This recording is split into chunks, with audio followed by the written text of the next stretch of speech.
ജയ് ശ്രീകൃഷ്ണ.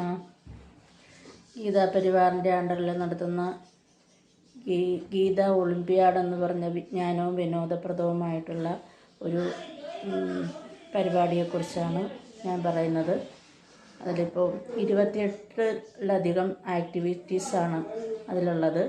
ശ്ലോകം ചൊല്ലിയിടുക, ശ്ലോകം എഴുതിയിടുക, ശ്ലോകത്തിൻ്റെ ഭാഷ്യം എഴുതുക, അങ്ങനെയുള്ള ഈ ശ്ലോക ഭാഷ്യം എഴുതുക എന്നുള്ളൊരു ആക്ടിവിറ്റി അത് എനിക്ക് വളരെയധികം ഇഷ്ടപ്പെട്ട ഒരു ആക്ടിവിറ്റിയാണ്.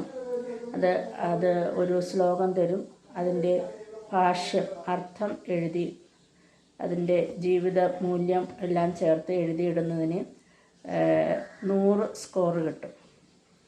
അതെനിക്ക് വളരെ ഇൻട്രസ്റ്റിംഗ് ആയിട്ട് തോന്നി.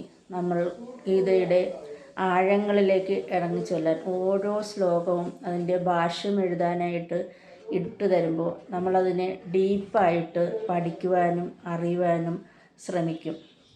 അങ്ങനെ ആദ്യത്തെ ഒരു ശ്ലോകത്തിന് ഭാഷ്യം എഴുതിയിട്ടപ്പം 100 ക്രെഡിറ്റിൽ എനിക്ക് 55 ക്രെഡിറ്റ് സ്കോർ ചെയ്യാൻ പറ്റി. അപ്പോൾ പിന്നെ എനിക്ക് തോന്നി കുറച്ചുകൂടെ ഡീപ്പായിട്ട് പഠിക്കണം, എന്നാലേ കൂടുതൽ മാർക്ക് സ്കോർ ചെയ്യാൻ പറ്റുള്ളൂ എന്ന് തോന്നി. അപ്പോൾ ഞാൻ പിന്നെ വീണ്ടും ശ്ലോകങ്ങളെ കുറിച്ചൊക്കെ ഡീപ്പായിട്ട് പഠിക്കാൻ ശ്രമിച്ചു, അറിയാൻ ശ്രമിച്ചു.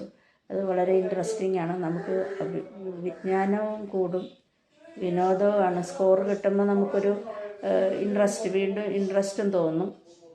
പിന്നെ അറിവ് കിട്ടുന്നത് അതിനേക്കാളും ഉപരിയാണ്. ഗീതയുടെ ആഴങ്ങളിലേക്ക് ഡീപ്പറായിട്ട് നമുക്ക് ഇറങ്ങിച്ചെന്ന് പഠിക്കാൻ വളരെ സന്തോഷമുള്ളൊരു കാര്യമാണ്. പിന്നെ രണ്ടാമത്തെ ശ്ലോകത്തിന് ഭാഷ്യം എഴുതിയപ്പോഴത്തേക്ക് എനിക്ക് 75 സ്കോർ കിട്ടി. അപ്പോൾ ഞാൻ വീണ്ടും ഇമ്പ്രൂവ് ചെയ്യണം എന്ന് തോന്നി. മൂന്നാമത്തെ ഭാഷ്യം എഴുതിയിട്ടപ്പോൾ എനിക്ക് 80 സ്കോർ കിട്ടി. നാലാമത്തെ ഭാഷ്യം എഴുതിയിട്ടപ്പോൾ 80 സ്കോർ കിട്ടി. വളരെ ഇൻട്രസ്റ്റിംഗ് ആയിട്ട് പോകുന്നു. ഈ ഗീത പഠിക്കുന്ന ആൾക്കാർക്ക് അവരുടെ വിനോദത്തിലൂടെ വിജ്ഞാനം ആർജിക്കാൻ പറ്റിയ ഒരു സംരംഭമാണിത്. അതുകൊണ്ട് ഗീതാ പരിവാറിനും ഗീതാ ഒളിമ്പ്യാഡിനും എല്ലാവിധ ആശംസകളും. ജയ് ശ്രീകൃഷ്ണ.